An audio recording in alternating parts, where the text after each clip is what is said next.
Salam dalam Dharma, Namo Buddhaya. Berbahagia sekali pada siang hari ini saya memperoleh kesempatan di channel YouTube Mangga Putri Triko untuk menyampaikan materi Dharma tentang altar bagi keluarga Tridharma.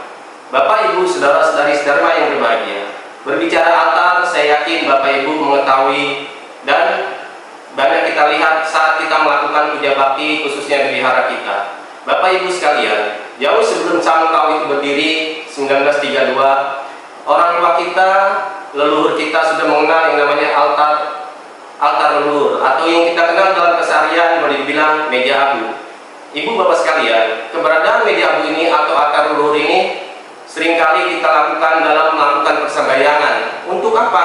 Untuk meningkatkan keyakinan kita terhadap generasi kita, khususnya kita sebagai umat Buddha Tridharma kalangan Tionghoa, bahwa keberadaan leluhur merupakan salah satu yang harus kita ingat dalam tatanan kehidupan kita, bahwa saat ini generasi muda khususnya seringkali mengabaikan hal yang demikian. Oleh karena itu keberadaan altar leluhur perlu dan sangat penting di dalam kehidupan keluarga. Altar leluhur ini memiliki peranan dan fungsi sangat penting, bahwa kita akan selalu ingat tentang leluhur kita, untuk sebagai generasi kita untuk bisa memberikan rasa hormat dan rasa bakti kita, apa yang diajarkan oleh guru agung kita, yaitu Guru Agung Nabi Agung Konghucu tentang bakti. Oleh karena itu altar leluhur ini mengingatkan kita sebagai akar keluarga, akar kebajikan, bahwa kita kudu ingat, kita harus ingat yang namanya altar leluhur atau leluhur kita walaupun telah tiada. Ibu bapak saudara-saudari sekalian, banyak sekali altar yang dimiliki oleh kalangan Tionghoa atau warga umat Buddha Tridharma. Pertama kita bisa lihat altar Chok Kun Kong atau Dewa Dapur. Ya, Dewa Dapur atau Chok Kun Kong ini merupakan salah satu dewa yang paling dihormati saat atau sebelum orang tua kita mengenal yang namanya Dewa Dewi atau Bodhisattva lainnya. Karena Chok Kun Kong ini atau Dewa Dapur merupakan salah satu dewa yang paling dihormati. Ibu bapak saudara-saudari sekalian, seringkali kita diingatkan di dalam persembahyangan, khususnya menjelang tahun baru Imlek, bahwa orang tua kita persembahyangan kita lakukan seperti Chok Kun Kong naik, yaitu tanggal 24 Cap Jigwe Disi, kemudian Chok Kun Kong turun, yaitu tanggal 4 Ciagwe. Nah, itulah sebagai bentuk rasa hormat kita untuk mengingat keberadaan Dewa Chok Kun Kong, ibu bapak sekalian. Kemudian umat Buddha Tridharma atau umat Samkau di kalangan Tionghoa bukan hanya altar itu aja, tetapi umat Tridharma, umat Samkau memiliki altar Ma Kuan Im yang sangat dipuja.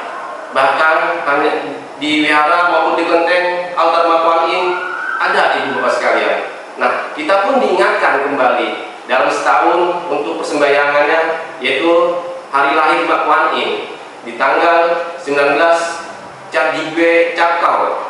Kemudian hari kesempurnaan Ma Kuan Im di tanggal di Lakwe Cakau. Kemudian wafatnya Ma Kuan Im atau Lambu Kuan Sim Posat Mawasat di Kogwe Cakau. Nah, itulah tiga peristiwa atau yang harus kita ingat dalam setahun sebagai umat Buddha Tridharma, ibu bapak sekalian.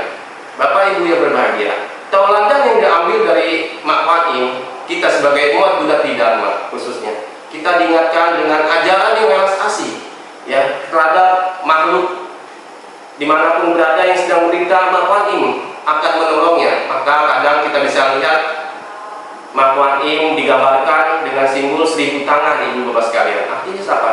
Itu menolong dari semua makhluk. Dia akan menolong makhluk yang sedang menderita, ibu bapak yang berbahagia. Kemudian umat Buddha Tridharma itu memiliki altar Jilaihut atau altar Buddha. Ini pun banyak dimiliki oleh umat Buddha Tridharma. Nah, kadang kita diingatkan kembali sebagai tauladan dari ajaran Sang Buddha, guru agung kita, bahwa Sang Buddha mengajarkan tentang cinta kasih yang universal tanpa membeda-bedakan baik suku, agama atau golongan. Nah, oleh karena itu kita sebagai umatnya untuk bisa meneladani apa yang guru agung kita ajarkan kepada kita. Oleh karena itu dalam hal praktek pun atau dalam tindakan nyata dalam keseharian kita, di dalam kehidupan kita harus mampu, harus bisa menjalani hal-hal demikian yang sudah guru agung kita ajarkan. Bapak ibu saudara sekalian, altar berikutnya yang dimiliki oleh umat Buddha Tridharma khususnya sebagai warga keturunan Tionghoa, yaitu altar Kongco Kwan Kong atau Kwan Sete Kun. Nah, dengan sosok yang sangat seram, dengan jenggot panjang, muka merah, dengan membawa golok naga di sampingnya, ibu bapak sekalian, bisa kita lihat, kita bisa jumpai baik di wihara maupun di kelenteng atau tepekong. Karena apa? Karena dengan walaupun wajah yang seram, ya, tetapi dia memiliki keberanian, ibu bapak sekalian, berani dalam membela hal yang benar. Makanya dikatakan berani, walaupun dia seram, tapi dia memiliki tauladan yang luar biasa, yang patut kita contoh, yang patut kita teladani, yaitu kesetiaan dan kejujuran, ibu bapak sekalian. Nah, ibu bapak sekalian, nah, untuk persembahyangan Kongco Kwan Kong ini, kita tahu di tanggal 24 Lagwe sebagai hari lahirnya Kongco Kwan Kong, ibu bapak sekalian. Kongco Kwan Kong ini atau altar Kwan Kong ini boleh dikatakan bukan hanya di rumah saja kita sebagai umat Buddha di Dharma. Terkadang ada di tempat, di usaha atau tempat pertokoan yang kadang umat kita memiliki altar tersebut. Dan saya teringat, ibu bapak sekalian, waktu saya masih kecil, di usia remaja, saya suka nonton film-film di Hong Kong, ya. Di kepolisian tuh, di kepolisian Hong Kong ada tuh yang namanya altar Kongco Kwan Kong, ibu bapak sekalian. Karena apa? Karena sosok keberanian dia, ya, yang banyak dipuja oleh kaum umat Buddha, khususnya warga keturunan Tionghoa. Ibu bapak yang berbahagia, di dalam Manggala Sutta di bait kedua, Sang Buddha bersabda, puja ce puja niana etang manggelang utama, menghormati yang layak dihormati akan memperoleh berkah utama. Bapak, ibu, saudara-saudari sekalian, saat kita datang ke wihara, saat kita datang ke kelenteng atau ke bior, kita memberikan penghormatan untuk menghormati yang layak dihormati, memuja yang patut dipuja, guru junjungan kita. Karena apa? Karena Kimsin tersebut, rupang tersebut yang kita hormati, memberikan teladan, ajaran yang sangat relevan untuk saat ini, yang patut dan layak kita jalankan dalam keseharian kita. Oleh karena itu, patut kita muliakan dan patut kita junjung untuk guru junjungan kita. Ibu bapak yang berbahagia, bukan hanya para bodhisattva saja, melainkan kepada kedua orang tua kita yang telah membesarkan dan kita mendidik kita. Oleh karena itu, di dalam ajaran Nabi Kongcu berkata bahwa papa mama merupakan wakil tiang. Artinya apa?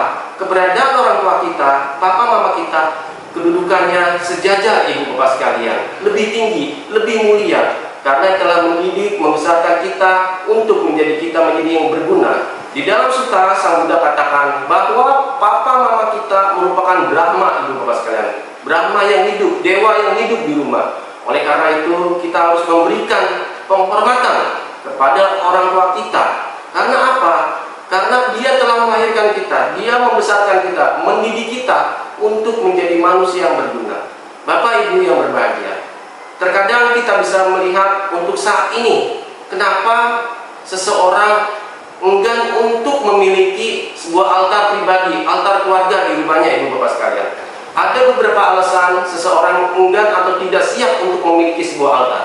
Yang pertama, ibu bapak sekalian, merasa belum cukup umur, ibu bapak sekalian. Padahal kalau saya telusuri, saya cari sumber atau referensi yang lain tidak mengatakan ada umur atau keharusan yang harus diikuti, ibu bapak sekalian. Jadi yang dibutuhkan ada tekad, kemauan, kesungguhan di dalam kita memiliki sebuah altar. Kemudian alasan yang kedua, orang enggan untuk belum siap memiliki altar ialah takut apabila ada kesalahan dalam memasangnya. Memang benar, ibu bapak sekalian, kita harus tahu, harus mengikuti kaidah atau norma-norma yang harus kita patuhi, ibu bapak sekalian, saat kita memasang atau ingin memiliki sebuah altar. Altar selayaknya, seyogyanya ditaruh atau ditempatkan di ruang utama, ibu bapak sekalian, di ruang utama atau ruang tamu yang menghadap ke pintu utama. Oleh karena itu, inilah yang harus diperhatikan. Dan janganlah kita menempatkan altar menghadap ke kamar mandi, ibu bapak sekalian. Rasanya kurang elok, kurang pantas. Karena apa? Karena apa yang kita puja, apa yang kita agungkan, kita muliakan tidak pantas, ibu bapak sekalian. Begitupun kalau kita menempatkan altar di bawah tangga, ibu bapak, itu rasanya kurang bagus. Jadi harus mengikuti kaidah dan norma-norma yang harus kita bisa ikuti. Kemudian alasan ketiga yaitu takut tidak bisa tepat waktu dalam memberikan persembahan, ibu bapak sekalian. Nah, dalam hal ini kita mungkin disibukkan dengan segala kehidupan sehari-hari. Terkadang yang satu mungkin istrinya bekerja, suaminya berdagang. Nah, kadang dalam satu bulan kita tahu nih, sebagai umat Buddha Dharma, kita mengenal yang namanya persembahyangan Ceit dan Cakdo. Oleh karena itu, saat kita memiliki altar, ya harus ada tekad yang kuat, ibu bapak sekalian. Jangan sampai lupa. Nah, terkadang umat merasa takut kena musibah atau lara, ibu bapak sekalian. Nah, itulah beberapa alasan yang terkadang orang masih enggan untuk memiliki sebuah altar. Ibu bapak yang berbahagia. Kemudian untuk alasan berikutnya, takut tidak ada penerus kelaknya, ibu bapak sekalian. Nah, kita sebagai umat Buddha Dharma, saat kita memasuki usia tua, sudah usia senja, ibu bapak sekalian, walaupun anak-anak kita sudah beda perahu lah, boleh dikatakan, ya, sudah beda arah. Nah, kita bisa menyiasati, ibu bapak sekalian, dengan membuat surat wasiat, ibu bapak sekalian, untuk bisa kita teruskan ke pihak pengurus wihara, untuk bisa kita teruskan ke pihak kelenteng atau bio, ibu bapak sekalian. Untuk apa? Bahwa nanti saya, kalau tidak ada umur atau tutup usia, perlengkapan atau altar ini beserta isinya akan saya sumbangkan, ibu bapak sekalian. Nah, itulah alasan seseorang terkadang belum siap, enggan untuk memiliki sebuah altar.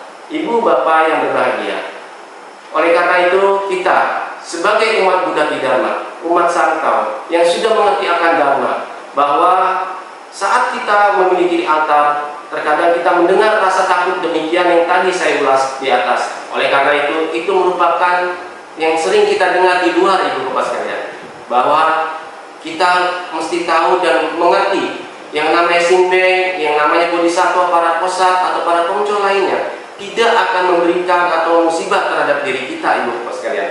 Buanglah rasa takut demikian, ibu bapak sekalian. Mereka atau para bodhisattva, para pengco, para posat lainnya, mereka sudah suci, ibu bapak sekalian, sudah mulia, sudah agung. Oleh karena itu, bagi ibu bapak sekalian belum memiliki altar, jauhkan, buangkan rasa takut demikian, ibu bapak sekalian. Mari saya mengajak untuk ibu bapak sekalian, saatnya kita untuk saat ini harus memiliki altar, ibu bapak sekalian. Karena apa? Altar merupakan suatu tempat ruang suci bagi kita, untuk refleksi diri bagi kita di saat kita di rumah, ibu bapak sekalian. Sebagai tempat suci, sebagai bentuk kehormatan kita untuk memuja yang patut kita puja. Maka manfaatnya luar biasa, ibu bapak sekalian, saat kita memiliki altar. Bapak ibu sekalian, demikianlah sharing Dharma pada hari ini. Semoga bermanfaat bagi ibu bapak sekalian sebagai pengetahuan, sebagai wawasan untuk kita menambah keyakinan sebagai umat Buddha Dharma khususnya. Sabbhe satta bhavantu sukhitata, salam dalam Dharma, namo buddhaya.